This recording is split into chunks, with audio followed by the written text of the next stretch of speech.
தன் மீது மோசடி புகார் அளித்த அமுதன் என்பவர் தன்னை காதலிக்காவிட்டால் தற்கொலை செய்து கொள்வேன் என்று மிரட்டியதாக நடிகை ஸ்ருதி தெரிவித்துள்ளார். அது தொடர்பான வீடியோவையும் அவர் வெளியிட்டுள்ளார். கோவையில் செய்தியாளர்களிடம் பேசிய ஸ்ருதி, தன் மீது சுமத்தப்பட்டுள்ள புகாருக்கான ஆதாரம் இருந்தால் அவற்றை காவல்துறையினர் நீதிமன்றத்தில் தாக்கல் செய்யலாம் என்று கூறினார்.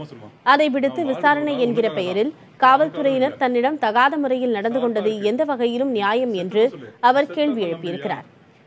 திருமணம் செய்து கொள்வதாக கூறி இளைஞர்களிடம் பணம் பெற்று மோசடி செய்த வழக்கில் நடிகை ஸ்ருதி, அவரது தாய், சகோதரர் மற்றும் வளர்ப்பு தந்தை ஆகியோர் கைது செய்யப்பட்டு சிறையில் அடைக்கப்பட்டனர்.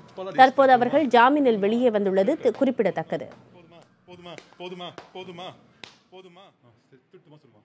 எல்லா எவிடன்ஸஸும் அவங்கள்ட்ட இருக்குன்னா எங்க கிட்டயும் தான் எவிடன்ஸஸ் இருக்கு. நீங்க கோர்ட்ல ப்ரொடியூஸ் பண்ணுங்க sir. I will be more then happy. நீங்க கோர்ட்ல ப்ரொடியூஸ் பண்ணுங்க.